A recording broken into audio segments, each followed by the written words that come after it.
নমস্কার দর্শক বন্ধুরা, মোটিভেশনাল শ্রীমন্ত চ্যানেলে আপনাদের জানাই সুস্বাগতম। আজকে আপনাদের সামনে যে বিষয়বস্তু নিয়ে আলোচনা করব তা হল, স্ত্রীর সামনে ভুলেও এই চার কথা বলবেন না, আগুন লাগবে সংসারে। সাবধান করেছেন চাণক্য। জীবনের নানা দিক সম্পর্কে আমাদের নানা পরামর্শ দিয়ে গিয়েছেন প্রাচীন ভারতের সর্বশাস্ত্রজ্ঞ পণ্ডিত চাণক্য। জেনে নিন সুখী দাম্পত্য জীবনের গোপন রহস্য হিসেবে কী বলে গিয়েছেন তিনি। প্রাচীনকালে আমাদের দেশের প্রসিদ্ধ অর্থনীতিবিদ, কূটনীতিবিদ ও দার্শনিক ছিলেন আচার্য চাণক্য। তিনি যেমন সফলভাবে রাজ্য চালানোর পরামর্শ দিয়ে গিয়েছেন, তেমনি সুখী বিবাহিত জীবনের গোপন কথাও বলে গিয়েছেন। অত্যন্ত বাস্তববাদী ও তীক্ষ্ণ বুদ্ধিধর এই জ্ঞানী আচার্যের উপদেশ চাণক্য নীতি নামক গ্রন্থে মুদ্রিত আছে। তাঁর উপদেশ ও পরামর্শ আজও আমাদের জীবনে কার্যকরী ভূমিকা পালন করে।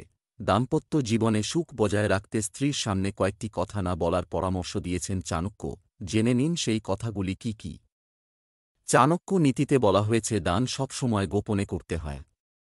চাণক্য বলেছেন যে এমনভাবে দান করবেন যে এক হাতে দিলে আপনার অন্য হাত কিছু জানতে পারবে না, তবেই সেই দানের গুরুত্ব রয়েছে। সবাইকে জানিয়ে যে দান, তা দান নয়, আত্মপ্রচার। তাই কাউকে কিছু দান করলে সেই কথা নিজের স্ত্রীকেও বলবেন না। এর ফলে দানের মাহাত্ম্য কমে যায়। প্রতিটি মানুষের কোনো না কোনো দুর্বলতা থাকে, কিন্তু সেই দুর্বলতা সবাইকে জানিয়ে বেড়ানো কোনো বুদ্ধিমানের কাজ নয়।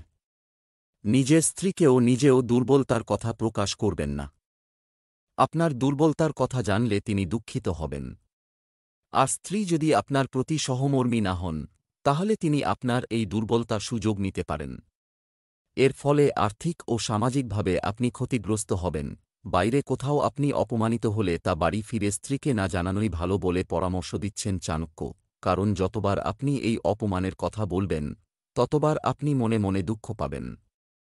নিজের সম্পূর্ণ উপার্জনের কথা স্ত্রীকে না জানাতে উপদেশ দিচ্ছেন চাণক্য। অর্থাৎ আপনি ঠিক কত টাকা রোজগার করেন তা স্ত্রীকে বলার দরকার নেই।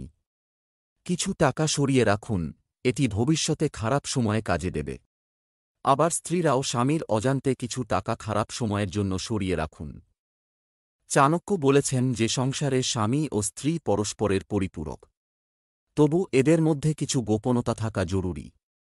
সব কথা পরস্পরকে জানিয়ে দিলে দাম্পত্য জীবনে অশান্তি দেখা দিতে পারে। আশা করি বন্ধুরা ভিডিওটি দেখে আপনাদের ভালো লেগেছে। ভালো লাগলে আপনজনের উদ্দেশ্যে শেয়ার করবেন, চ্যানেলটি সাবস্ক্রাইব করবেন। আজ এখানেই শেষ করছি। ঈশ্বর আপনার মঙ্গল করুক। নমস্কার, ধন্যবাদ।